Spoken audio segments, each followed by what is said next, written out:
talk a little bit about the economic side of things, which of course is a big topic of interest for yours truly, as viewers of this program know.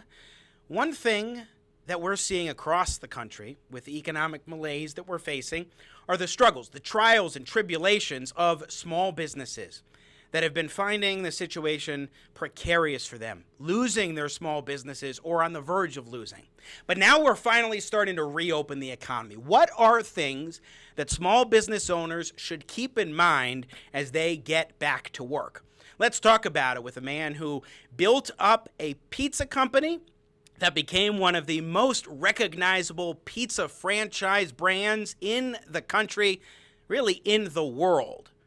John Schnatter is commonly known as Papa John, and he joins us now to talk about this very topic. Papa John, welcome to Jimmy at the Crossroads. Hey, Jimmy. How you doing? You know, I'm doing well. It's so great to have you on the program. Thanks for taking the time today. Absolutely. So let me just kind of start off from the top, because I read your op-ed that you wrote for foxnews.com, and I found it rather interesting, because what you're talking about are some traits that small businesses need to keep in mind. Before we get to that, though, how do you assess the current lay of the land for small businesses in America today? Well, I think to be empathetic towards any situation, you have to walk the mile in those folks' shoes, his or her shoes. And starting in a broom closet, I mean, it was tough. It was brutal. And, 50-cent beers in the front, $5 pizzas in the back, extremely tough. I can't imagine being a small business owner. At least in the broom closet, I could sell the pizza. To be shut down for 2 months and not be able to do anything is just, it's unfathomable. It's just got to be really, really tough. And my heart goes out to all the small businesses in America. But now's the time where we all have to shine and get back to work and make America great. One of the big challenges, of course, for small businesses is not just the idea that you pour all your sweat and treasure into your own company and working very hard, but oftentimes you go out and you get investment capital. You raise that money, and then your investors are expecting a return on investment.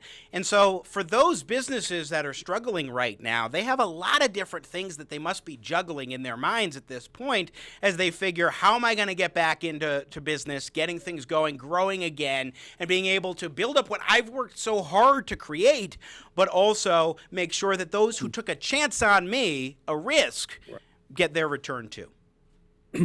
Well, this next 8 months is going to be the toughest of times for small business, and it's going to be the greatest of times for small business. We're really going to separate the great ones from the ones that are not so great. And small business, to your point, is already 10% success rate. 1 out of 10 succeed, 9 out of 10 fail. So it's already, the deck's already stacked across, and again, the small business owner. So when this opens back up, in the last month or two, I've been talking about be proactive. Get yourself in a position that when you do reopen, you're ready to go with your right team, your right positioning, your point of differentiation in the marketplace, and your concept, your rent, a business plan. Now it's game time. Now the clock starts, and we're on the field. We got to make it happen, and I think that requires 3 things. You got to make the effort. In this case, a superb effort. You got to be enthusiastic and extremely enthusiastic. If you're an entrepreneur and you hear no 4,000 times and you think the answer is no, you're not successful. You're a successful entrepreneur and you hear no 4,000 times, you know the answer is yes. You got to stay positive, and of course you got to be an entrepreneur. You got to know that the field is going to change constantly, and you got to have the dichotomy to be flexible and be an entrepreneur, be creative, be innovative, tinker, trial and error, and take advantage of these opportunities. Let's talk a little bit about the extraordinary effort that you're saying small businesses need to exert in order to get back on their feet and start growing again. Expand upon that a little bit, because obviously every small business owner is going to be doing their level best. But what does that entail? When you say effort, what do you mean? Effort, enthusiasm, passion. You got to be passionate about what you're doing, because emotions are infectious. They're contagious. And if the leader's not excited and the leader's not pumped and the leader doesn't believe in the mission and the vision, then the team's not going to buy into it. So right now, you have to be passionate, you have to be enthusiastic, and you have to make the effort. You got to get up early and stay up late and put in 120% every minute of every day. So when you talk about passion and sharing that with your employees, I mean, that really does seem to be fundamental, because when you're getting your team motivated to come back to work, first of all, if they haven't been and they're concerned about the virus and so forth, you want to make sure that they can feel that excitement, that energy that you're bringing back to the table, so that they're feeling inspired to be as productive as possible and to really contribute to bringing things back to where they were before, and hopefully much better as things progress. Yeah, you got to have confidence. I mean, you really do. And that starts at the top. And you got to believe in what you're doing. You got to believe in your business. You got to believe you're going to succeed. Great leadership is all about getting behind somebody because you think your life's going to get better. They're going to make your life better. And that all starts with confidence. And you'll get some breaks. Take my old company, Papa John's. In this situation, they basically had the best of all worlds. Basically, they could do no wrong. It's as good as it gets. Cheese was at an all-time low. Labor, you could serve the pizza in 2 hours and still get away with it. The phones are ringing off the hook. Oil's cheap. So we've had a great 2-month run of Papa John's. Now, what's going to happen? Cheese has doubled the last 4 weeks, from $1 a pound to over $2 a pound. Labor, to your point, people are getting paid not to come home. With the economy opening back up, they're going to have less sales. And so you combine that with all the other things that they've done with the brand, in the next 2 or 3 months is going to be extremely difficult for my friends and my colleagues at Papa John's. That's what's going to be interesting to watch, where everything was in their favor. Stock went to $80 a share. Now everything's going against the grain. And it's going to be fun to watch and see how they are innovative, enthusiastic, and make the effort to make sure that they don't go down as the economy reopens. Papa John Schnatter, let's talk about the third E. So you have effort, enthusiasm, and being entrepreneurial. For a business owner, when you say entrepreneurial, what does that mean, especially as you're coming out from this crisis and you have to use your ingenuity in order to build back up? Expand upon entrepreneurialism a little bit. In my heart of hearts, entrepreneurship is tinkering, trial and error, finding ways that work and finding ways that don't work, and separating the two. Things that don't work, discard it. Things that are good and work, hold on to it. But right now, it's the multitude and the dichotomy of having the ability to go in multiple directions quick, because things are going to change quick. That's going to define the difference between great entrepreneurs who are going to thrive through this mess and folks that are probably going to struggle a little bit. But entrepreneurship, in my mind, is innovative, creativity, and looking for things that nobody else thought of. That's what all great businesses come from, 1 or 2 people or 3 people that simply figured out a better way to do something, a better product, a better system, more efficient, more productive. That, in my heart and soul, is entrepreneurship to the core. When you founded Papa John's in 1984, in your broom closet, you surely had no idea that eventually it would grow to become a company with 5,400 franchise locations. When it comes to entrepreneurship, I mean, you're pointing out about problem solving and being able to figure out solutions and work within that construct of a crisis situation and figuring out what can you do to actually improve and build up and get things better.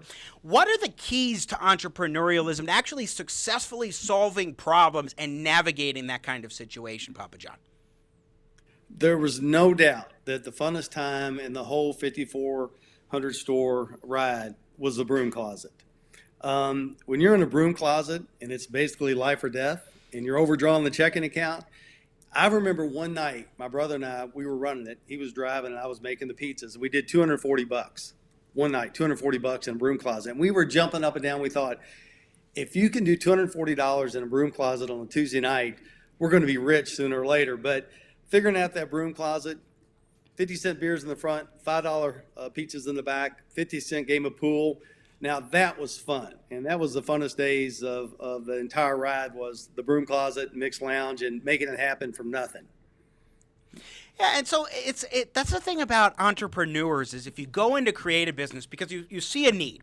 there's something, let's say there's not the kind of pizza service that you're looking for. You see that need. You decide, I want to creatively fill that need by creating my own business.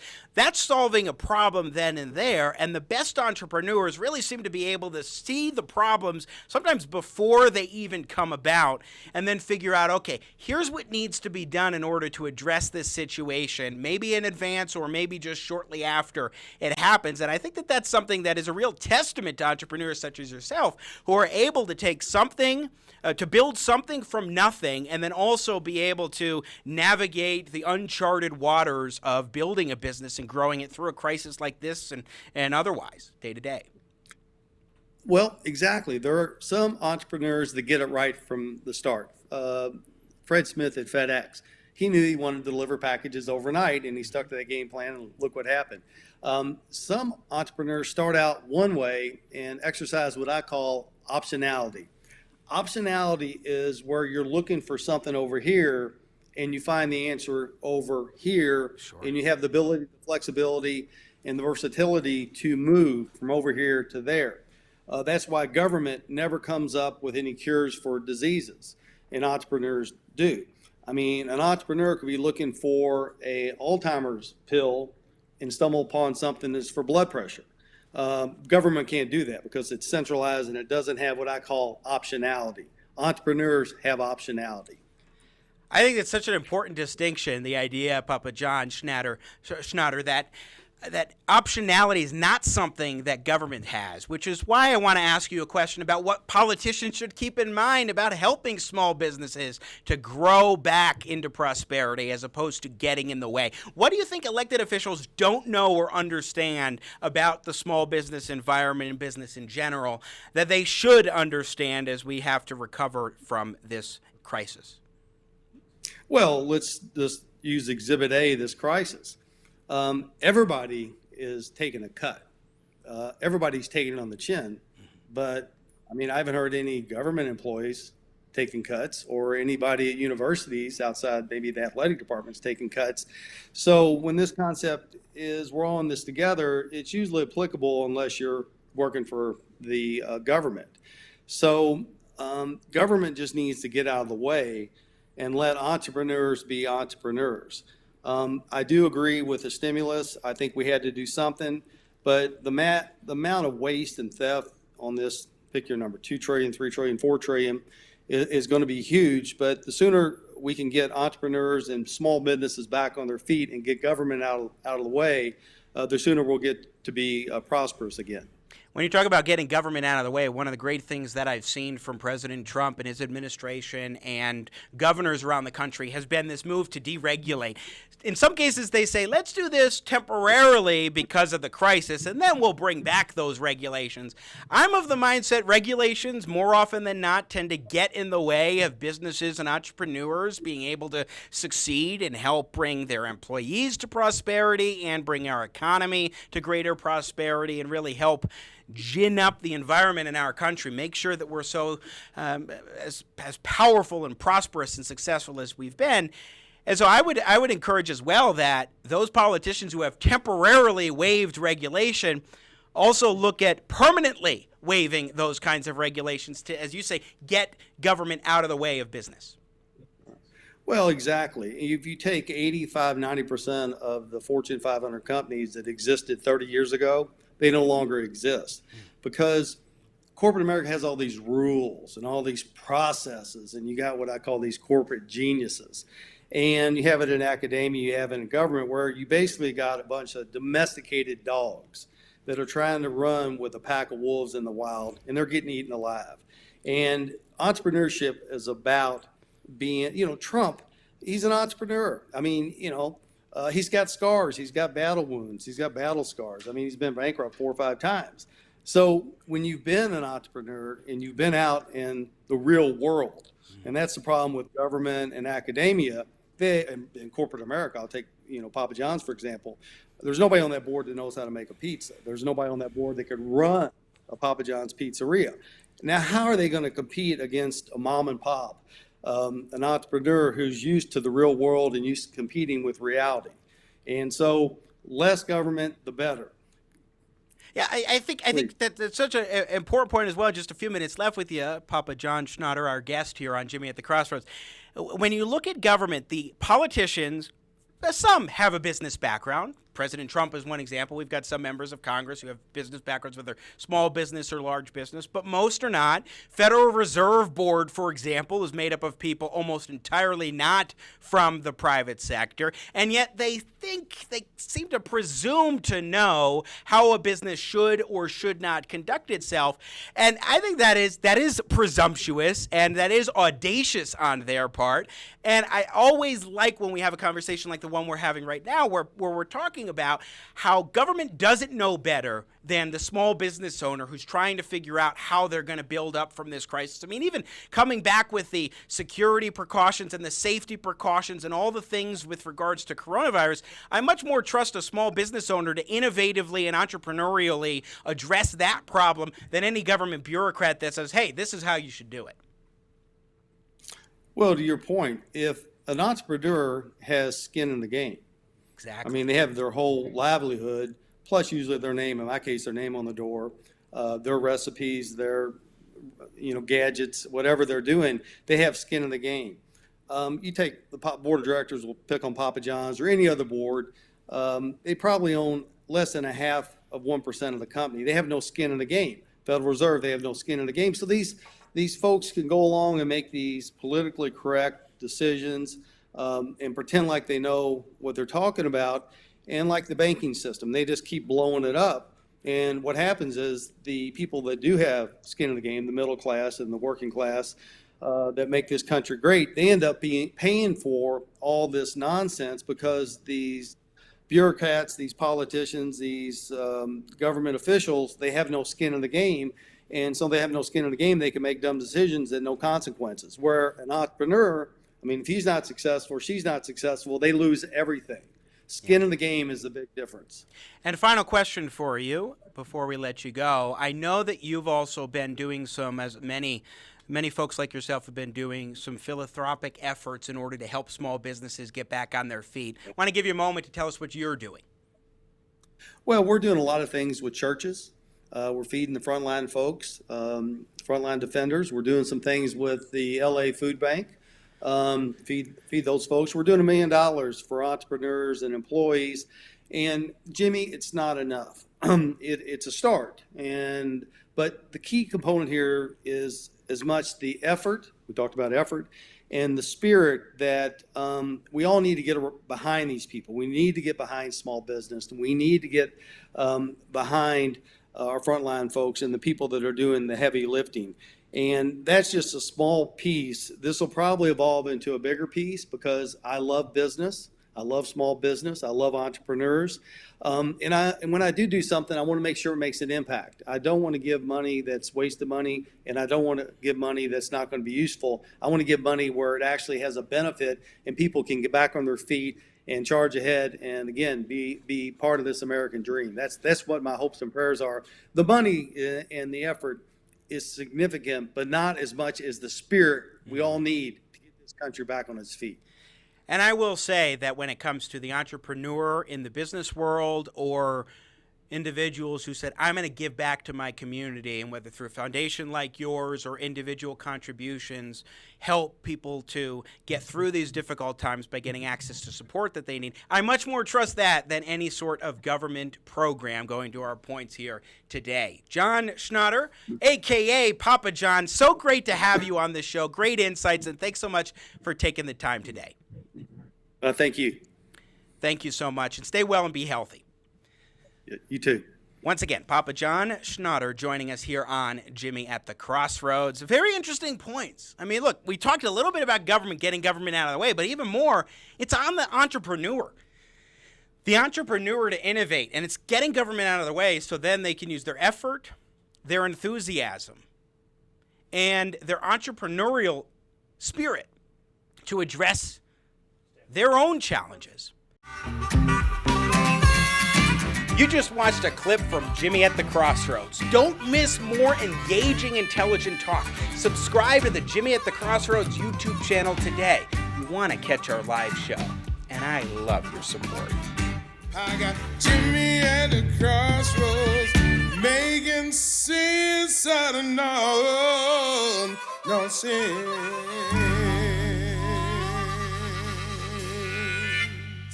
Yeah.